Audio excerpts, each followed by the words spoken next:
Bonjour à tous, bienvenue à l'auditorium du musée de l'Orangerie pour cette conférence qui porte sur l'exposition Sam Safran. J'espère que chacun d'entre vous a pu admirer ou réadmirer ou qui va admirer.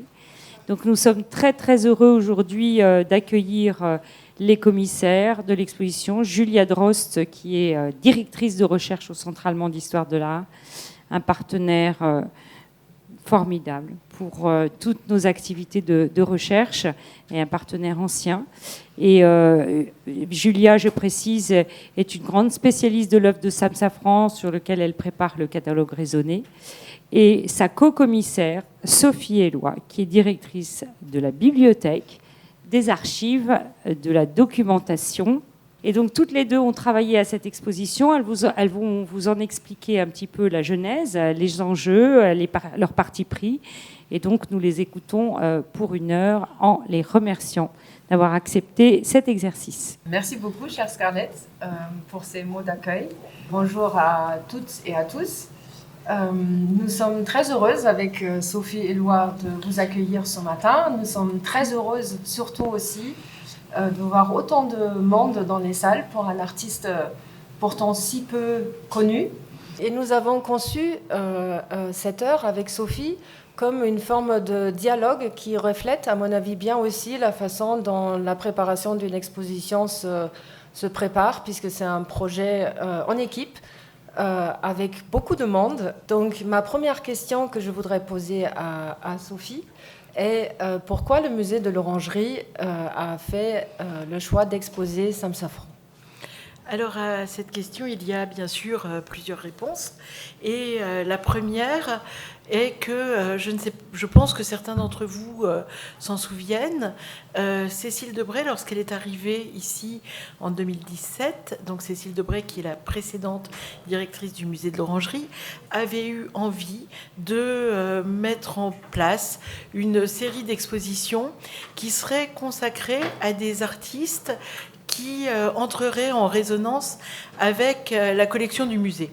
Comme vous le savez, les collections du musée sont composées de 2 grands ensembles. L'un qui est celui de la collection qui vient du marchand Paul Guillaume, marchand mort en 1934, et qui avait rassemblé des peintures surtout et des objets d'art extra-occidentaux. Et ces peintures étaient centrées sur les avant-gardes à Paris en son temps et plus particulièrement sur la question de la figuration, puisqu'il avait collectionné en particulier Picasso, Modigliani, Derain. Et donc l'idée était de faire une place à des artistes plus jeunes, plus récents, mais qui continuaient en fait cette sorte de veine. Et puis ici, nous conservons aussi les nymphéas, œuvres tout à fait extraordinaires et uniques, et qui témoignent de l'attention que Monet a prêtée à son étang, qu'il avait fait construire comme un sujet de peinture, en fait, puisqu'il ne représente pas un paysage, mais il construit le paysage de manière à ce que ce paysage devienne l'objet de sa peinture.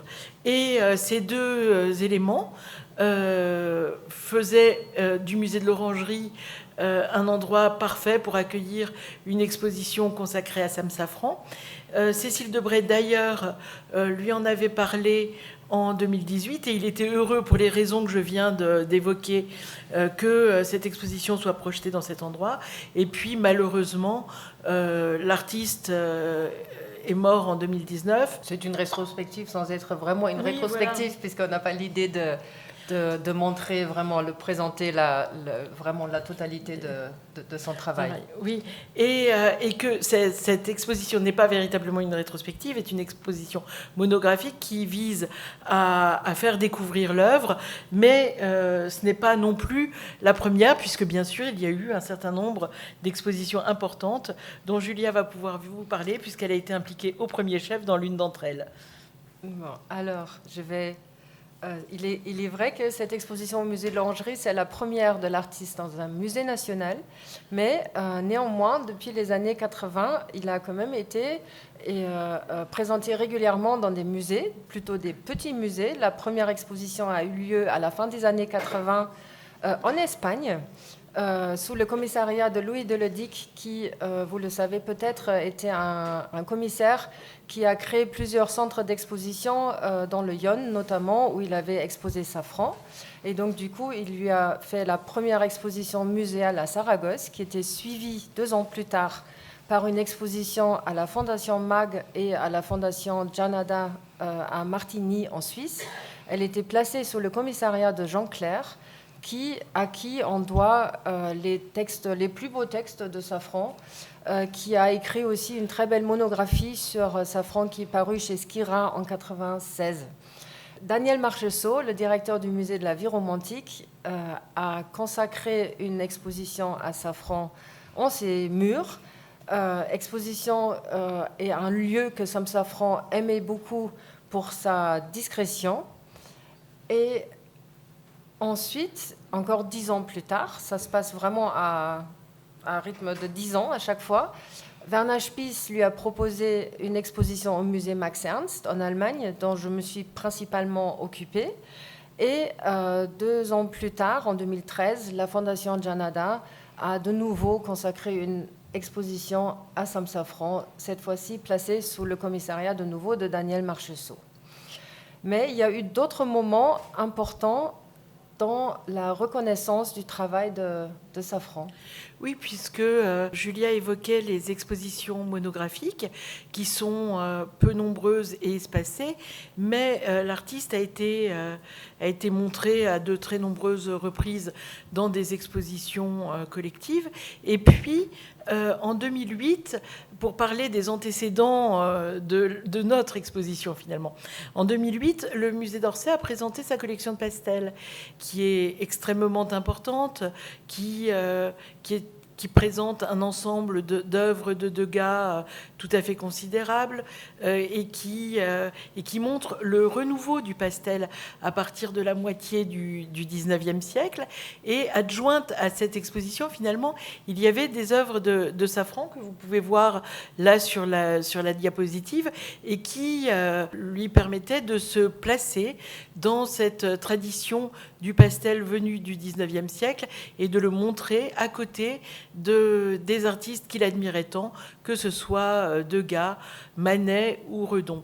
Et puis, Safran a également été montré avec 8 aquarelles dans l'exposition Vienna Contemporary pendant presque un an, ce qui était important pour son rayonnement international. Et 8 œuvres, c'est quelque chose qui est vraiment très important dans une exposition de ce type. Pour Safran, à partir du milieu des années 60, les choses fonctionnent bien et il commence à avoir une véritable reconnaissance. Et c'est ça qui est curieux, tu fais bien d'en parler. La discrétion dans laquelle Sam Safran s'est retrouvé ces 10 dernières années, puisque pour beaucoup, cette exposition va être une découverte, peut surprendre si on se souvient qu'au milieu des années 60, ça a plutôt très bien commencé pour lui et qu'il a rencontré un certain succès chez les marchands, chez les collectionneurs, même auprès des musées. Et donc ça, c'est quelque chose qui est très intéressant. Donc du coup, il a eu sa première exposition monographique en 1965 dans la très jeune galerie de Jacques Kershach, qui était un ami et qui a fait une petite exposition où il a présenté des fusains, notamment cette belle série de fusains rocking chair que vous avez sur ce magnifique dépliant. Et c'est dommage puisque ce genre de dépliant, on ne fait plus aujourd'hui. C'était vraiment avec un graphisme très beau.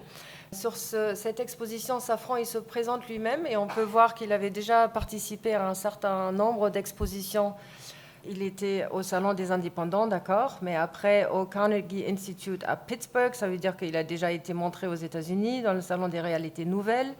Et après, il a déjà eu une petite exposition dans la galerie de Max Kaganovich en 1963. Et puis, avait participé à une première exposition dans la très jeune galerie de Claude Bernard. Et quand il y a cette exposition chez Jacques Kershach, il y a deux jeunes artistes, Jean-Yves Postegui et César, qui vont aller voir Claude Bernard pour lui parler de cette exposition, pour lui dire il faut absolument que tu prennes ce jeune artiste dans ta galerie. Ce que fait Claude Bernard. Et c'est donc une très longue collaboration qui s'annonce, puisque la première exposition monographique qu'il organise pour Safran a lieu en 1970. C'est là où il va présenter les fusains sur lesquels l'exposition ouvre, si vous l'avez déjà vu, donc l'atelier de la rue du Champ de Mars. Et puis en 1972, une grande exposition de pastels qui a un grand succès. Tout se vend, et parmi les acheteurs, il y a Pierre Matisse, l'œuvre se trouve aujourd'hui dans les collections du MoMA. Il y a Natacha Gelman qui va acheter deux pastels d'Antin qui est dans l'exposition et qui est aujourd'hui dans les collections du Metropolitan. Donc du coup, c'est un très grand succès et Claude Bernard va organiser 11 expositions monographiques pour Sam. Et la dernière a lieu en 2019. Sam Safran, il meurt pendant cette exposition. Mais il y a aussi des moments clés dans des expositions collectives, enfin dans des événements à Paris, qui peuvent attester du succès qu'il rencontre. Oui, et ça amène à parler un instant de l'exposition qui a eu lieu en 1972 au Grand Palais et qui s'intitulait 60-72, 12 ans d'art contemporain en France, qui a été une exposition dont on a beaucoup parlé parce que cette exposition avait été voulue par le président de la République, par Georges Pompidou, et elle était censée montrer l'état de la création en France à ce moment-là. Et cette exposition a été, pour certains artistes, alors là je pense bien sûr à Ayot, à Royot, au Malassi, ça a été l'occasion post-68 de mener l'exposition sur un terrain très politique et certains artistes ont retiré leurs œuvres, d'autres ont été exposés, certains l'ont été et ont critiqué l'exposition, d'autres, enfin, il y a eu toutes les positions possibles et imaginables. En tout cas, ça a amené les artistes à prendre position. Mais en tout cas, parmi ces 72 artistes censés représenter, donner une idée de la création contemporaine, Sam Safran avait été sélectionné. Et d'ailleurs, cette exposition qui avait été organisée sous l'égide de François Matet, lui-même avait choisi plusieurs commissaires qui étaient François Barré, Jean Clair, Daniel Cordier, Maurice Echapas et Serge Lemoine. Donc on voit que ces commissaires apportaient des horizons différents. Tout ça, voilà, ça nous dit pourquoi et comment organiser une exposition Safran à Paris, là maintenant en 2022, mais peut-être un petit mot sur qui était véritablement Sam Safran. C'est évidemment une question difficile, une question complexe, et j'ai envie de répondre que ce qui m'avait vraiment frappé la première fois que je l'ai rencontré en janvier 2010, quand on s'est vu pour travailler sur cette exposition, c'était le fait que c'était vraiment quelqu'un qui aimait parler, qui aimait rencontrer des gens, qui savait raconter des histoires, qui avait une mémoire incroyable et qui vous parlait. Et qui aimait ça, parler de ces rencontres, qui savaient évoquer le Paris, la vie artistique à Montparnasse des années 50, 60, 70, qui fréquentait les clubs de jazz, qui avait croisé Chet Baker, qui avait croisé Marlène Dietrich quand elle était chez Alberto Giacometti, enfin donc et toutes ces choses-là. Et il savait vraiment il prenait du plaisir à les raconter.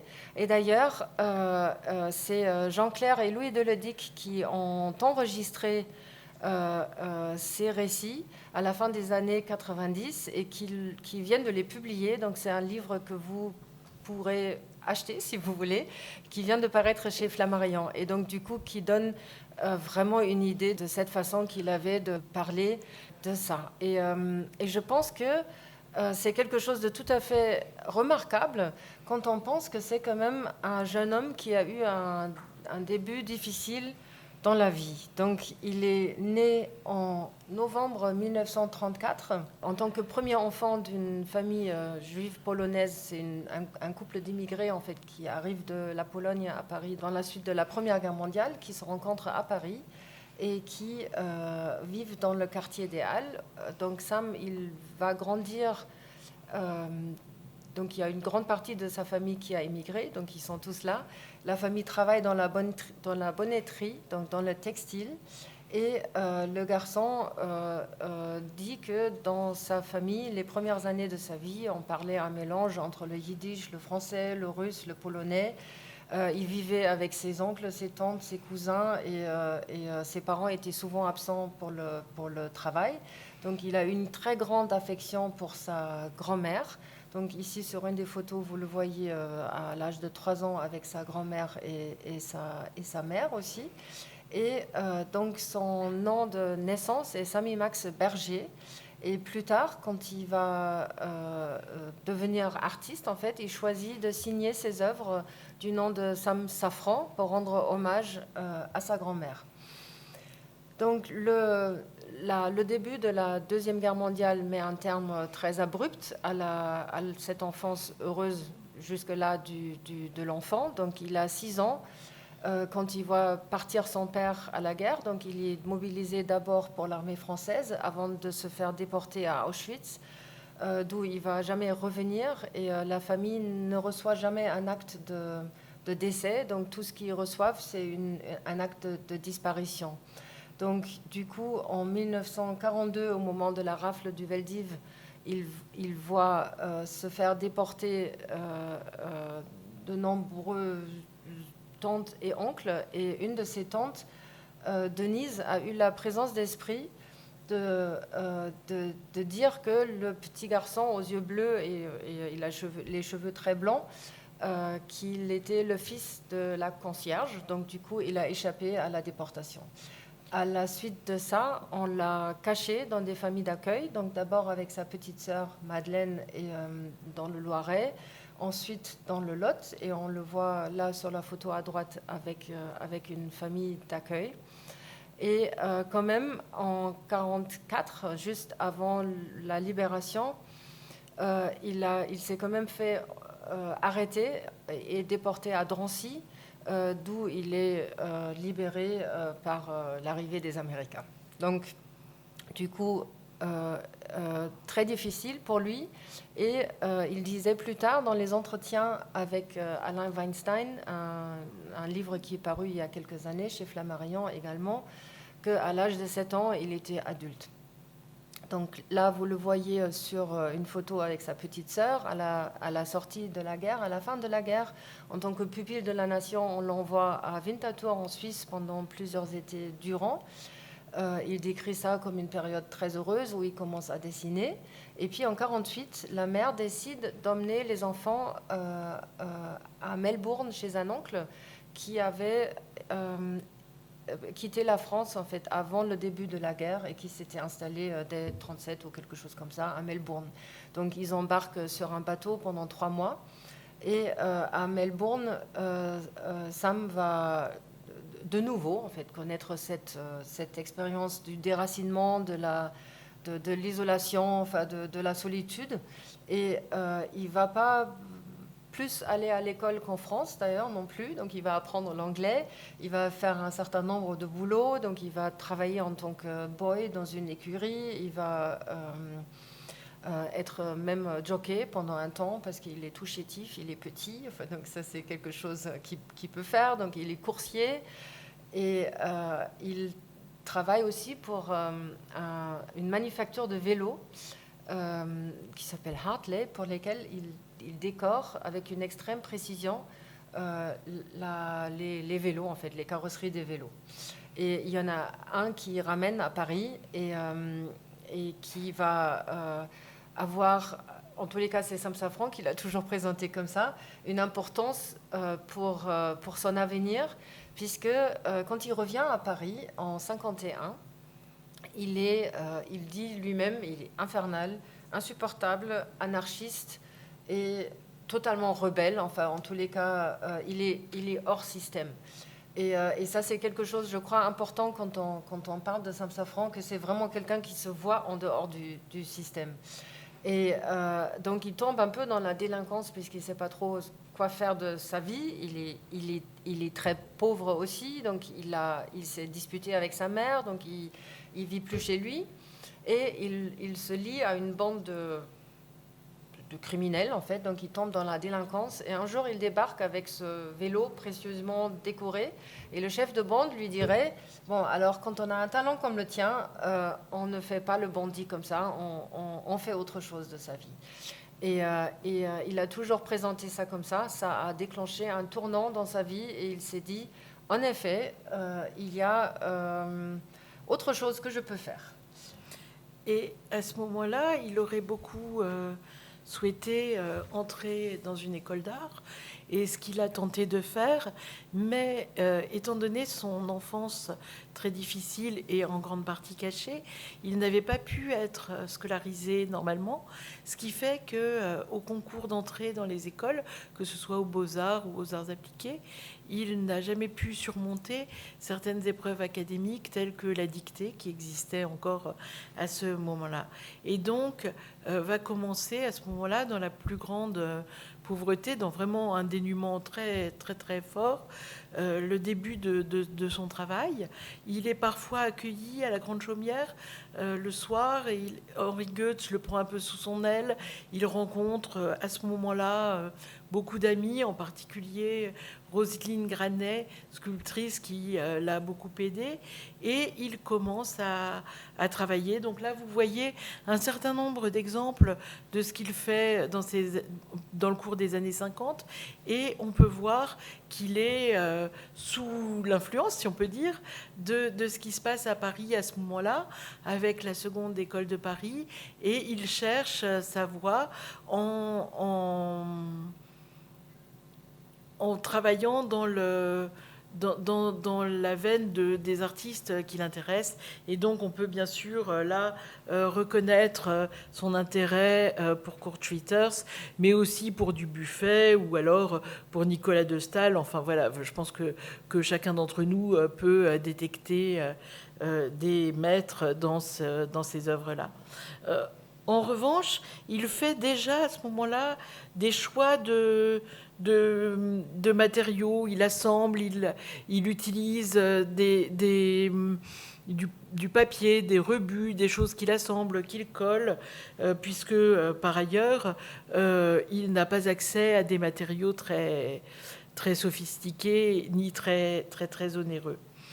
Alors, lorsqu'on a commencé à travailler sur cette exposition, on a très vite fait le choix de ne pas faire une rétrospective qui laisserait place à ces œuvres que vous voyez là, mais on a tout de suite décidé de concentrer l'exposition sur 3 grandes séries qui correspondent au moment... Enfin, qui débute au moment où Safran fait un choix qui est extrêmement important et qui va déterminer toute la suite de sa carrière, qui est le choix de la figuration. Puisque là, on voit qu'il travaille dans une veine, dans une sorte d'abstraction un peu gestuelle, un peu informelle, mais que les choix qui vont marquer tout son travail ne sont pas encore faits. Et en revanche, au début des années 60, commence un travail qui est celui qui caractérisera toute son œuvre et qui se développera ensuite. Oui, tout à fait. Donc, en quelque sorte, pour résumer ça, on pourrait dire que Sam Safran, nous avons décidé de montrer le Sam Safran qui devient Sam Safran, qui développe vraiment sa singularité artistique qui est reconnaissable. Et donc tout ça se fait au cours des années 60. Et c'est pour ça que ça coïncide aussi avec la découverte d'une technique qui va le fasciner par son côté tactile. Enfin, ça exerce une véritable fascination, c'est le pastel. Et donc, du coup, l'apprentissage du pastel se fait à travers des choux, qui sont un légume d'enfance, en fait, qui est très présent dans la cuisine juive, mais qu'il a aussi vu sur les marchés, c'est bon marché. Enfin, donc, il a toujours raconté que les choux, enfin, il en achetait beaucoup, beaucoup. Il les avait chez lui, ça changeait de couleur, il les dessinait et en même temps, il apprenait à maîtriser le coloris des pastels. Et donc, mais au milieu des années 60, il y a un autre événement important dans sa vie. Donc, je vous avais déjà dit, il rentre à la galerie de Claude Bernard, mais surtout aussi, au bal des artistes, il rencontre son épouse qui est Lilette, et ils vont se marier en 1963. Donc, Lilette Safran, elle est d'origine suisse, elle a fait l'école de tapisserie à Aubusson. Et d'ailleurs, Sam Safran va lui faire plusieurs cartons de tapisserie qu'elle va tisser. Donc, il y en a quelques-uns qui sont magnifiques.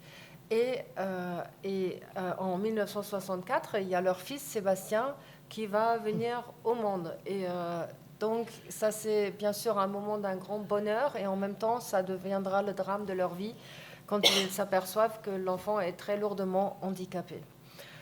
Donc ça, c'est la situation, le moment dans la biographie de l'artiste, en quelque sorte, que nous avons choisi pour faire démarrer notre exposition, qui présente les 3 grandes séries de l'artiste, qui tournent autour de 3 sujets, qui sont en apparence très très simples, qui sont les ateliers, les escaliers et les feuillages.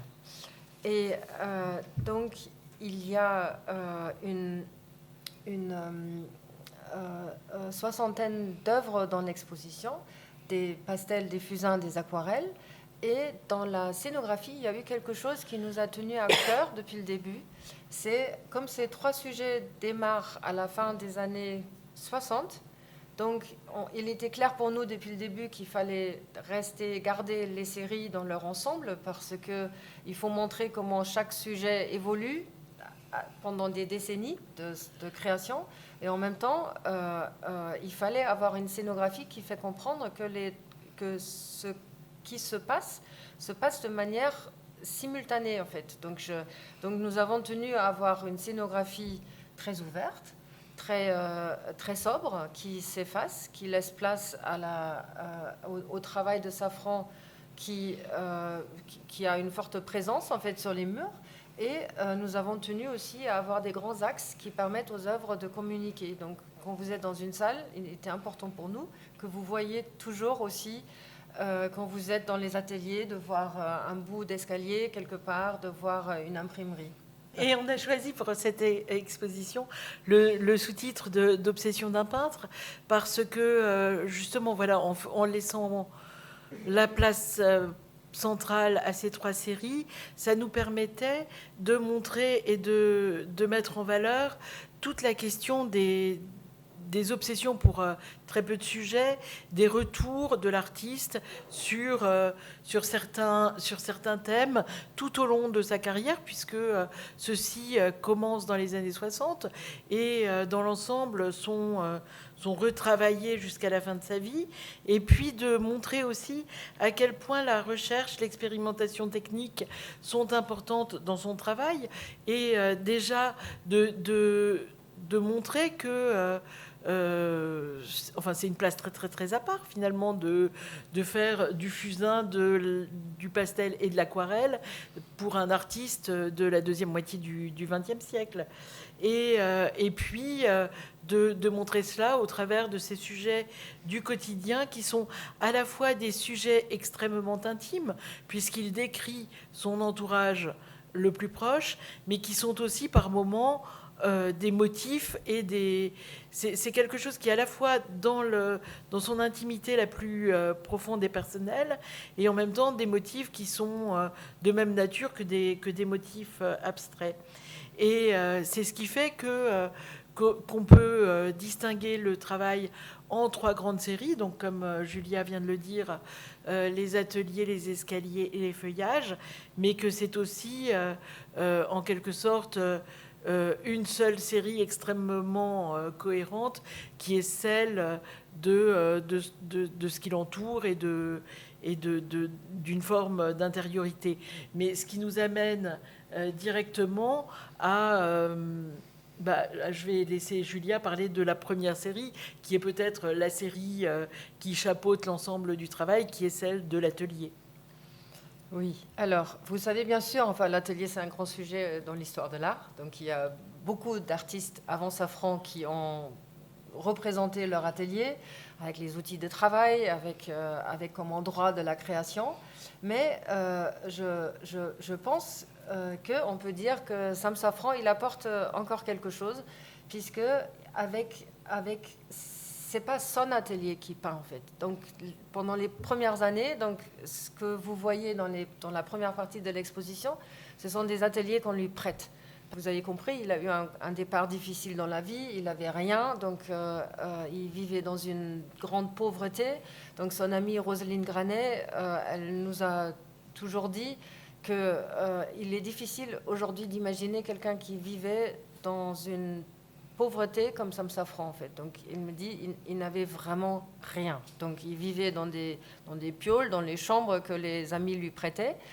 Et ça a duré jusqu'en 73, jusqu'à ce qu'il a eu un peu d'argent, notamment grâce aux expositions chez Claude Bernard, pour acheter une vieille fonderie à Malakoff. Mais cet endroit-là, c'est un petit atelier dans la rue du Champ de Mars que Claude Bernard lui trouve à la fin des années 60 et qui va donner à voir dans une série de plusieurs fusains.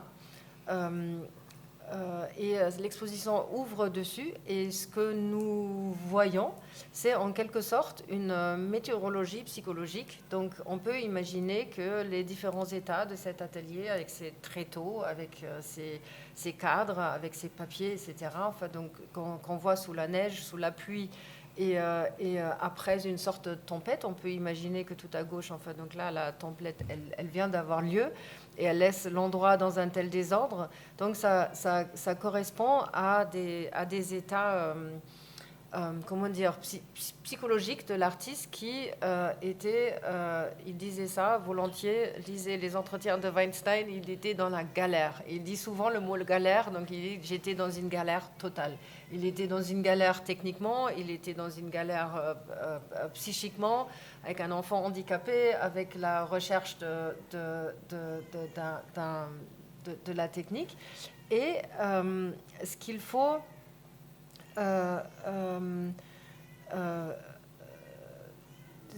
ce qu'il faut se dire aussi quand on regarde ces œuvres, il y a un travail sur la technique important chez Safran. Donc, il obtient, quand vous allez dans les salles, des nuances de gris, de noir dans le fusain qui est absolument fabuleux, techniquement difficile. Donc, sur les neiges, donc, il a fait un travail absolument incroyable. Donc, il a lancé des confettis sur la feuille et qu'il les a épinglés les uns après les autres. Donc, vous imaginez le côté de folie qu'il a dedans aussi pour faire ça. Donc, après, il les a laissés en réserve et à la fin, il les a retirés. Et donc, ça donne ce fusain merveilleux. Et en même temps, pendant ces années, il s'est lié à un ami qui va avoir une importance pour son travail et pour la suite, pour son parcours, qui est le poète libanais Fouad El-Lettre. Et Fouad El-Lettre qui, pendant ces années-là, crée la revue La Délirante, à laquelle Sam Safran il va contribuer. Et dans un de ses propres poèmes, Fouad, il écrit « Il neige dans la chambre ». Et avec Sophie, on s'est toujours dit qu'il écrit ce poème. Et Sam, il le met en image en fait. La deuxième série, c'est aussi l'atelier de la rue de Crussol. C'est aussi un atelier qui n'est pas le sien. C'est l'atelier d'un artiste américain qui s'appelle Irving Petlin, qui lui aussi, il travaille le pastel. Et il va aux États-Unis pendant quelques mois, donc Sam Safran s'y installe.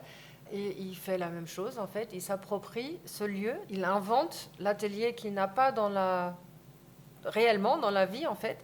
Il le crée en le dessinant. C'est comme ça que je vois ça. Et là, c'est pareil. Donc, on voit cet atelier dans différents états d'ordre et de désordre. Et Sam Safran, il va l'exprimer. Il va dire que les différents états d'ordre de désordre de cet atelier à travers les 11 variations qui m'ont inspiré, le temps général, la lumière du jour, la lueur de nuit. Les compositions ordonnées ou déchiquetées traduisent la palette d'émotions vives qui étaient miennes à ce moment, de la stabilité relative, sinon de la sérénité à la colère et au drame passionnel le plus aigu.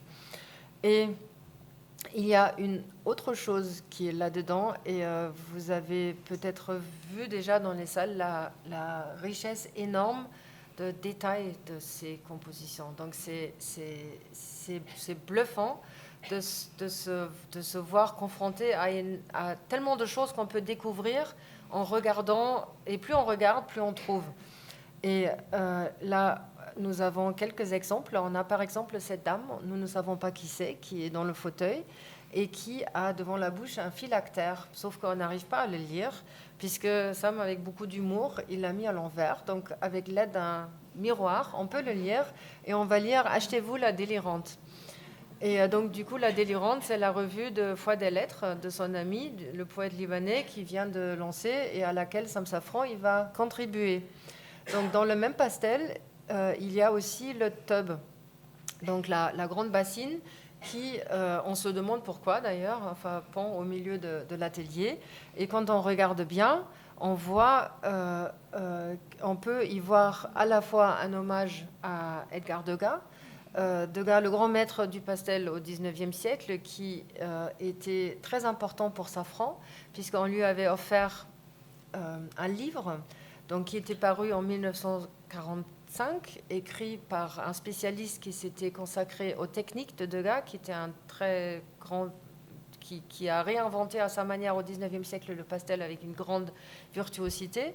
Et Sophie, elle l'avait dit tout à l'heure, en fait. Donc, au milieu des années 60, 70, c'était totalement surprenant de se consacrer au pastel comme ça, de travailler le pastel, puisque c'était pour beaucoup d'artistes du XXe siècle une technique auxiliaire. Donc, tout le monde a touché un peu au pastel, mais en faire sa technique principale, c'était quelque chose qui était absolument à contre-courant. Et d'ailleurs, Sam Safran, il a trouvé un mot pour ça. Donc, il a dit que j'ai fait quelque chose je suis un néoclassique, mais pas classique, néoclassique dans le sens de redevenir classique, mais dans le sens d'être nouvellement classique, puisqu'il a réinventé le pastel à sa manière.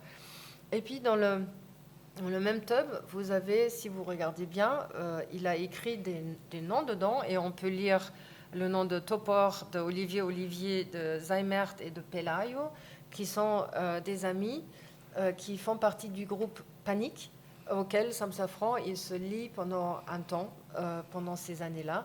Et donc en 72, quand le pastel, quand il le crée, il participe la même année à une exposition du groupe Panique chez Jacques Kershach.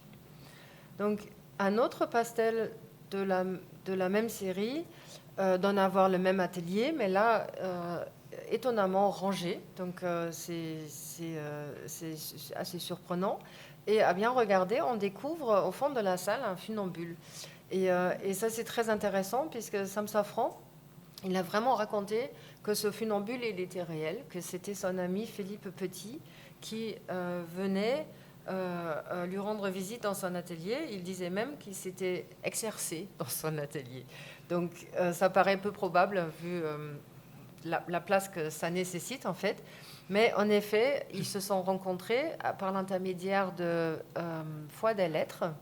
Et déjà, avant même que Philippe Petit traverse entre les deux tours de Notre-Dame en 71, Sam Safran, il le dessine au fusain en 69 déjà, et après, il le fait rentrer dans ses compositions au pastel.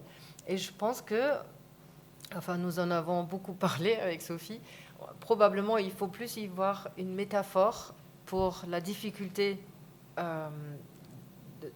de trouver le juste équilibre dans son art, une métaphore pour aussi la recherche d'une certaine balance dans sa vie, que quelque chose de très réel. Voilà. Et donc je te laisse passer à la troisième série d'ateliers qui est tout à fait différente. qui est la série de l'imprimerie Bellini, qui se développe parallèlement à ce qu'on a vu auparavant, et qui, en revanche, est fondée sur des bases tout à fait différentes.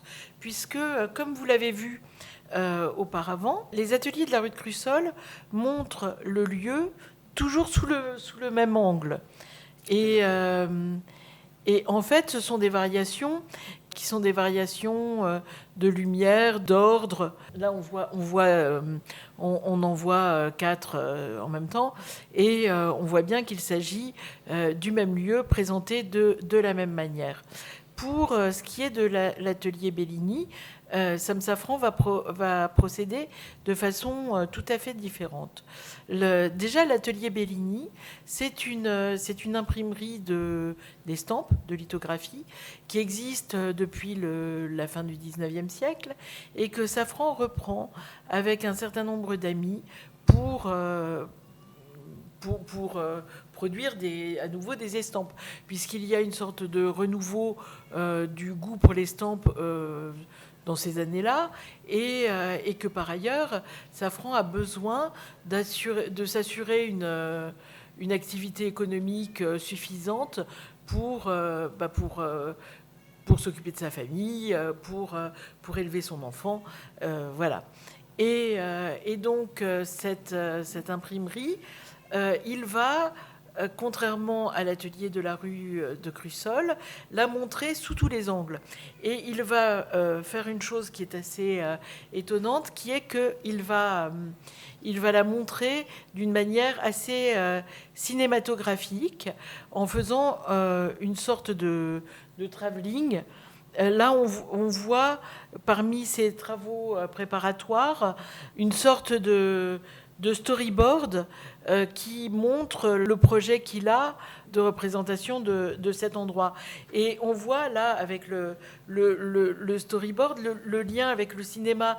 Un cinéma qui aurait laissé tomber finalement le scénario et le script pour se focaliser sur la dimension visuelle, quelque chose qui est dégagé de toute véritable narration, mais qui, en même temps, cartographie en quelque sorte l'espace. Par contre, on voit, comme dans l'atelier de la rue Crussol, l'intérêt pour la verrière, pour l'architecture, pour l'intérieur, dans des pastels que vous avez certainement vus dans les salles, qui, pour certains, sont très grands. Donc c'est tout à fait contraire à l'idée qu'on se fait du pastel, qui est en général une technique destinée à de petites œuvres, et plus particulièrement au portrait.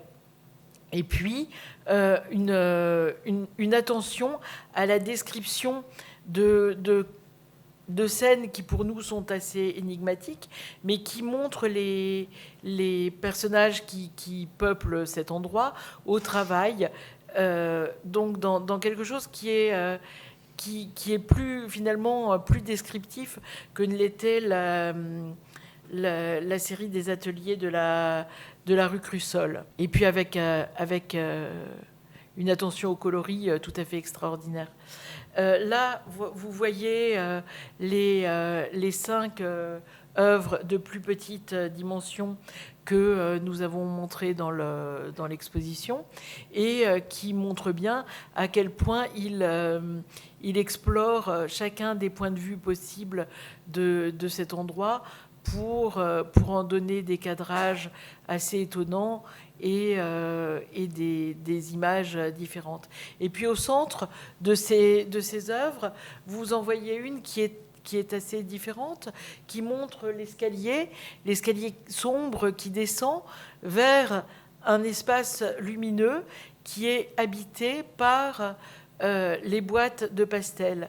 Alors on peut imaginer, en tout cas ça nous plaît beaucoup d'imaginer qu'il s'agit, avec ces boîtes de pastels, de la présence de l'artiste, parce qu'il semblerait que jamais Safran n'ait pratiqué le pastel dans l'imprimerie Bellini, qui est destinée à autre chose, mais en revanche, il se signale, il donne sa présence, non pas sous la forme d'un autoportrait, mais sous celle de ces boîtes de pastels que l'on voit comme un trésor, au fond du refuge et de l'atelier. Et ces pastels sur lesquels l'attention est centrée sont au bas de l'escalier. L'escalier qui est au centre des œuvres de Safran, est certainement la part jusque-là la plus connue du public. Il y a d'ailleurs Itzhak Goldberg qui a écrit « Si jamais le nom de Sam Safran devait tomber à l'oubli pour une raison obscure, dit-il, on pourrait toujours le remplacer ou on se souviendrait toujours du maître de l'escalier. » Et donc, ça renvoie à la notoriété qu'il a obtenue, en fait, justement pour ses escaliers. Il est vrai aussi, quand vous pensez à l'histoire de l'art, donc même si donc on trouve chez Piranèse, etc., un intérêt pour l'escalier, c'est surtout, et là on rejoint l'intérêt dont Sophie a parlé pour le cinéma de Safran, c'est avant tout un motif cinématographique. Donc on pense par exemple au cuirassé Potemkin, il y a la scène de fusillade, on voit l'escalier. Il y a aussi évidemment le film de Hitchcock, où on voit James Stewart dans Vertigo. C'est aussi un sujet dans la photographie, beaucoup. Donc on peut penser à André Kertész, on peut penser à Brassailles, on peut penser à André Cartier-Bresson. Mais dans la peinture et surtout au pastel, en fait, donc ça n'a jamais été un sujet. Et ça, c'est Sam Safran qui s'en réclame. Et d'ailleurs, qui le fait avec beaucoup d'humour. Parce qu'il va dire à Alain Weinstein, il va dire « Personne avant moi n'avait fait des escaliers. Et moi, j'ai toujours vécu dans les escaliers. C'est le côté territorial, physique, la survie, les petites bandes de mômes qui tiennent un territoire. » Et je trouve que c'est tout à fait intéressant, en fait, de se dire cela. Donc, mais quand même, comme tous les sujets dans le travail de Safran, le motif de l'escalier, il a aussi une origine, enfin, il trouve une raison d'être. Et c'est un escalier très précis, c'est l'escalier de son ami Fouad Delettre qui habite au 54 rue de Seine, donc au 5e ou 6e étage. Et Sam Safran, il travaille beaucoup pendant ces années-là pour La Délirante, la revue La Délirante dont je vous ai parlé. Donc là, vous avez une photo très rigolote de gangster, en fait, prise où on voit les deux. Et donc, Sam Safran, il fait la couverture pour le premier numéro de La Délirante. C'est le fusain que vous voyez au milieu, intitulé Le Poète, qui est très joli. Et ce que j'aime beaucoup, c'est qu'on le voit moins sur le fusain, qu'ils le font vraiment ressortir sur la couverture. Devant, vous avez déjà vu les phylactères. Sam Safran, il aime bien les phylactères. Donc imaginez que les gens qui parlent, qu'ils ont une parole. Et donc là, sur ce fusain-là, donc c'est le poète qui marche après sa parole. Donc je trouve que c'est vraiment très joli. Et donc du coup, pour un autre numéro de La Délirante, l'idée c'est Fouad Delettre lui propose de faire son escalier. Et donc Safran, il disait toujours, mais est-ce que vous avez idée de la difficulté de dessiner un escalier? Donc du coup, il s'exerce à la tâche, il le fait. Une fois qu'il a son sujet, il commence à changer de perspective et à rassembler plusieurs perspectives. Donc je me suis rendue une fois dans cet endroit-là, et je peux vous dire que la photo à droite, c'est la mienne. Et ça donne une idée de cet endroit. Et surtout, à aucun moment, on a la perspective que Sam Safran il donne à voir dans sa composition à droite. Donc, et comment est-ce qu'il fait ça? Il fait ça aussi à l'aide de la photo. Donc, il a un appareil Polaroid et il va explorer cet endroit en montant et en descendant les escaliers. Il va couper les bordures blancs des polaroïdes. Il va créer des collages qui vont lui permettre de distordre l'espace comme il le fait. Et puis, dans une autre approche, également à l'aide des polaroïdes, il fait toute une série de photos où il fait des études de lumière, en fait, où il va étudier la lumière, l'ombre, et tout ça. Et on le donne en partie à voir dans une vitrine, dans l'exposition. Ça fait partie des choses. Donc Sophie, elle a dit tout au début dans son introduction, donc ce projet d'exposition, elle a certainement changé de nature du moment où l'artiste il n'est plus là, puisque je ne suis pas sûre qu'on aurait pu présenter ce qu'on vous présente dans l'exposition. Il n'aurait peut-être pas voulu. Donc après, il commence toutes ces séries au fusain, et puis après il se met au pastel. Et donc, il va beaucoup travailler ses visions déformées.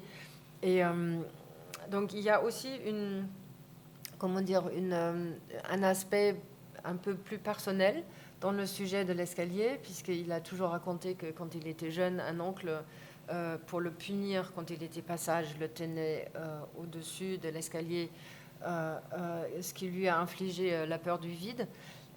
Mais je pense que son interrogation, c'est surtout une idée de travailler sur la vision, sur la question de voir, la question de déformer notre perception, d'interroger notre regard. Donc il disait souvent qu'il s'agissait pour lui dans son travail de permettre de voir autrement. C'est le titre que nous avons choisi pour notre introduction aussi au catalogue, puisque le travail de Sam Safran, il tourne vraiment autour du regard. Donc c'est une interrogation permanente de notre perception visuelle. Et puis, il a dit lui-même, et là on retrouve l'idée du cinéma en fait, donc qui s'était imaginé en araignée, pour voir l'espace de manière aussi tordue. Donc il dit, pour faire l'ensemble, je me suis mise à bouger. J'étais obligée de m'identifier à une araignée qui monte et qui descend au bout de son fil dans la cage de l'escalier, qui peut voir par-dessous ou par-dessus. Et donc j'ai commencé à me mobiliser comme si j'étais une caméra, à bouger, à tourner. Et dans l'exposition, vous avez ces 3 grands pastels de l'escalier qui est totalement déformé, qui donne littéralement le vertige, là, pour le coup, aussi par sa monumentalité. Et je voudrais juste, avant de passer la parole à Sophie, attirer votre attention sur le format, puisque des pastels de ce format-là, c'est très difficile à réaliser.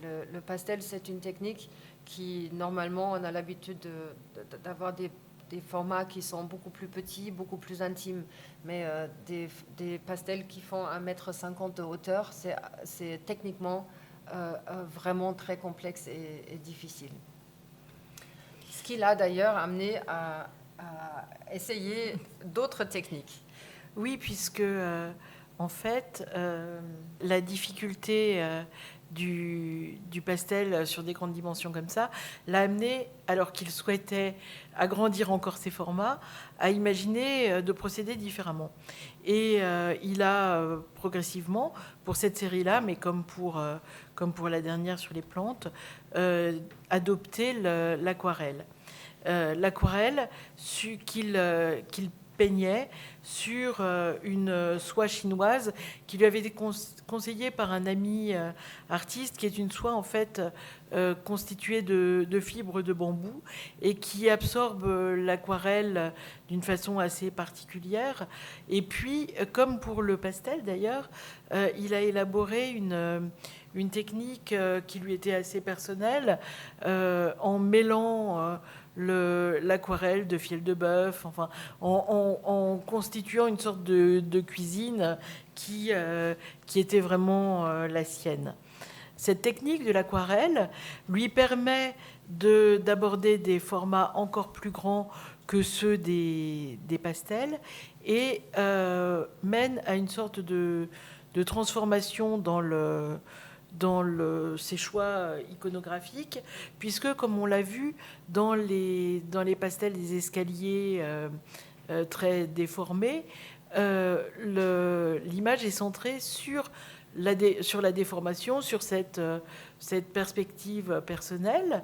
Et ensuite, progressivement, avec l'aquarelle, les fenêtres vont s'agrandir et on va commencer à apercevoir par ces fenêtres la ville, en tout cas l'extérieur. L'escalier que vous voyez à gauche, un détail qui tisse le fil avec ce que disait Julia sur les phylactères, puisque on voit Safran, Jacques Kershach et Olivier dans l'escalier, et on voit là, vous apercevez sur le détail que le personnage parle escalier, et on est plus proche là finalement de la bulle de bande dessinée que du phylactère, mais qui comporte elle-même une image d'escalier. Ce sont ces détails qui, pour nous, restent assez énigmatiques et qui peuplent complètement les œuvres de Safran. Ces aquarelles sur soie de grande dimension sont aussi un lien que Safran fait avec la littérature, puisqu'il est lui-même très passionné de littérature. C'est aussi un des points communs qui a fondé son amitié avec Foi des Lettres. Et lorsqu'il a un problème technique et d'image, sur les images qu'il va représenter, eh bien, il se tourne plus vers la littérature que vers des solutions plastiques que pourraient lui apporter d'autres artistes, même si, bien sûr, il s'intéresse à beaucoup d'autres artistes. Et en tout cas, Georges Perec lui apporte de nombreuses réponses aux questions qu'il se pose. Et en 1974, donc vraiment dans les mêmes périodes que ces œuvres-là, eh bien, Perec publie Espèce d'espace, texte dans lequel il s'interroge sur l'espace, mais de la page blanche à l'espace urbain. Et ces œuvres, que vous pouvez voir sur les diapositives, font écho finalement à cette courte citation que je vais vous lire, mais tout le livre en fait peut être lu et les œuvres de Safran regardées dans une sorte de dialogue. Donc Perec dit « L'espace de notre vie n'est ni continu, ni infini, ni homogène, ni isotrope. Mais sait-on précisément où il se brise, où il se courbe, où il se déconnecte et où il se rassemble? On sent confusément des fissures, des hiatus, des points de friction. On a parfois la vague impression que ça se coince quelque part, ou que ça éclate, ou que ça se cogne. Nous cherchons rarement à en savoir davantage, et le plus souvent nous passons d'un endroit à l'autre, d'un espace à l'autre, sans songer à mesurer, à prendre en charge, à prendre en compte ce laps d'espace. Le problème n'est pas d'inventer l'espace, encore moins de le réinventer. Trop de gens bien intentionnés sont là aujourd'hui pour penser notre environnement, mais de l'interroger, ou plus simplement encore de le lire.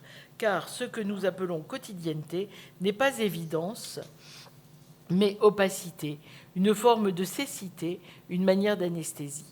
Donc voilà, je m'arrête là sur la lecture, mais en fait, ça éclaire d'une autre manière ce travail de Safran, où on voit progressivement apparaître par les fenêtres l'extérieur, et où, comme sur l'œuvre que vous voyez à droite de la diapositive, finalement, alors que les escaliers étaient centrés sur l'intérieur et sur la cage d'escalier, celle-ci devient progressivement de plus en plus abstraite et laisse place à la représentation de l'extérieur.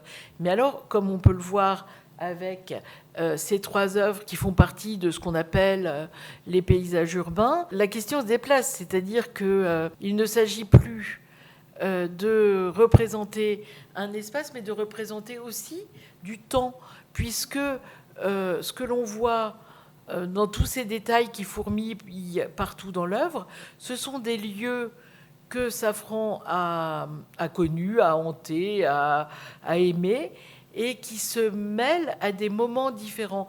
Et dans des compositions, il rassemble ces lieux et ces moments pour en faire quelque chose d'autre et des images qui sont complètes. Et d'ailleurs, sur le grand de droite, vous voyez aussi la réminiscence des polaroïdes que Julia vous a montré auparavant. Donc, en fait, il construit des images complexes qui sont, de la même manière que l'étaient les ateliers, des évocations de son espace personnel et intime le plus proche. Ce qui, de toute façon, nous ramène finalement à l'atelier et au refuge.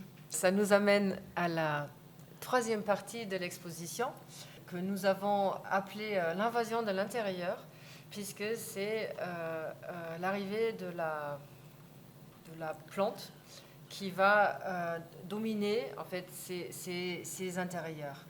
Et donc du coup c'est une plante très réelle. Donc là aussi on peut raccrocher ce motif à une expérience enfin, donc, de sa vie. Donc en 1966, c'est l'artiste chinois Zhao Wuqi qui lui prête son atelier dans le 14e arrondissement de Paris. Il disait que l'atelier de Zhao Wuqi était très organisé et là c'était très propre. Et pour moi, ça m'a figé. Je ne pouvais pas travailler puisque moi, j'ai besoin du chaos pour produire quelque chose. Alors que là, ce n'était pas chaotique du tout. C'était trop propre. Donc la seule chose qui m'a fascinée, c'était un grand philodendron que j'ai aussitôt essayé de peindre. Il me dit que c'était tellement difficile qu'il est allé au Jardin des Plantes de Paris pour en voir d'autres et pour poursuivre son travail. Et donc, du coup, ce qui est formidable, Sam Safran, il a constitué pas mal d'albums comme ça. Donc, nous vous montrons quelques pages. Donc, et là, on voit un travail très systématique, en fait, d'exploration visuelle de ces motifs. Donc, il va dans le Jardin des Plantes de Paris, il va photographier les verrières. Donc, il va photographier tantôt les plantes avec un grand intérêt botanique. Après, il y a d'autres photos qui trahissent ou qui dévoilent un intérêt pour un regard très particulier. Donc des fois le cadrage est vraiment surprenant, le cadrage des photos qu'il prend est très surprenant et on a l'impression de les retrouver dans la série des imprimeries Bellini. Donc c'est dans ce sens-là un travail qui est vraiment très cohérent, qui s'opère sur le regard. Et puis, on le sait, la plante va devenir finalement l'acteur principal en fait de son propre atelier à Malakoff, donc cette vieille fonderie de métaux qu'il va pouvoir acheter en 1973, où il va installer tous ses tréteaux et ses boîtes de pastels, mais où il va faire pousser aussi ces énormes philodendrons qui vont envahir tout l'espace. Donc on a à la fois une forêt de chevalets parce qu'il travaille en série et il travaille toutes les séries en même temps. Donc il a toujours plusieurs chevalets qui sont en cours. Et c'est ce qu'on voit bien sur cette photo.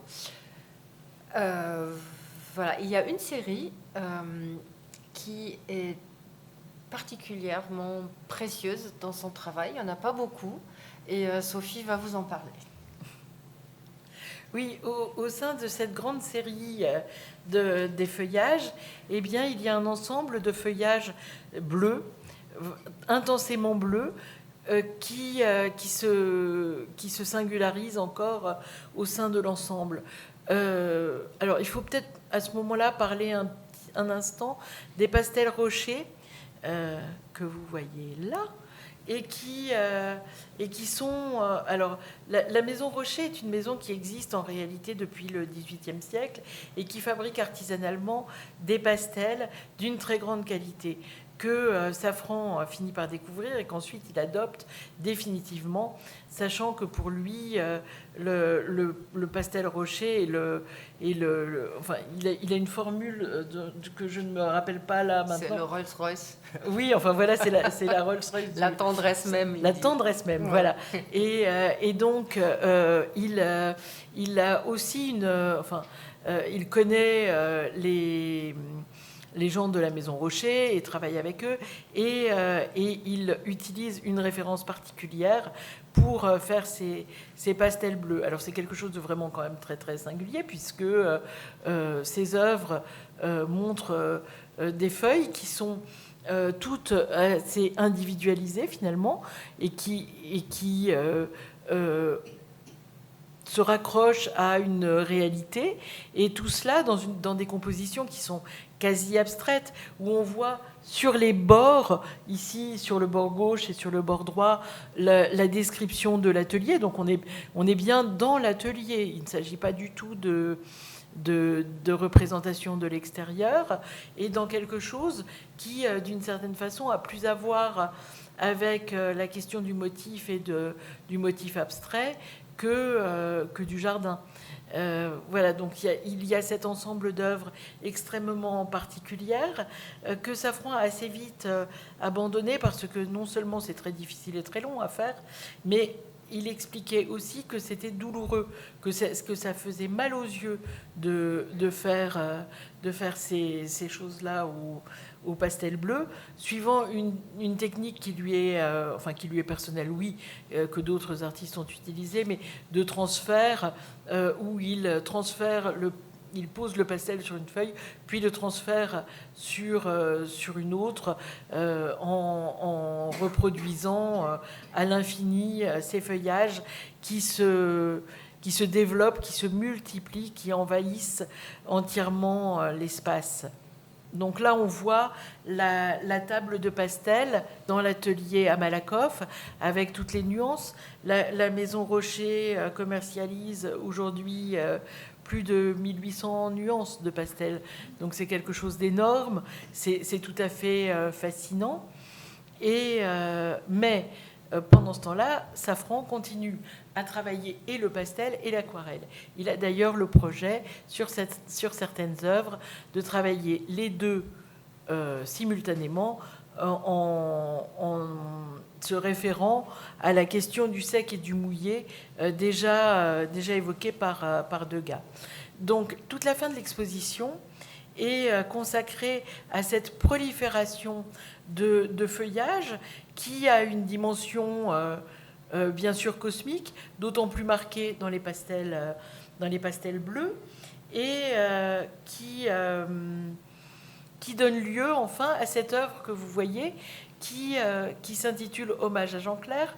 Mais Hommage à Jean Clair, on comprend bien, Jean Clair qui a écrit tous ces textes magnifiques sur l'œuvre de Safran, qu'il a constamment soutenu, mais Safran précise pour son exposition Cosmos, qui est une exposition qui a eu lieu à Montréal. Et là, c'est quelque chose d'assez étonnant, finalement, la relation entre l'œuvre et le titre, puisque pour Safran, on voit une évocation du cosmos qui est celle de la prolifération du feuillage et d'une sorte de nature qui est extrêmement exubérante, qui est à la fois qui tient à distance et qui est en même temps un refuge, que l'on voit d'ailleurs habité par pratiquement une seule figure, qui est celle de Lilette, son épouse, que l'on voit dans presque toutes les œuvres, dans des endroits un petit peu différents, toujours seule et isolée, ici et comme très souvent dans son manteau japonais.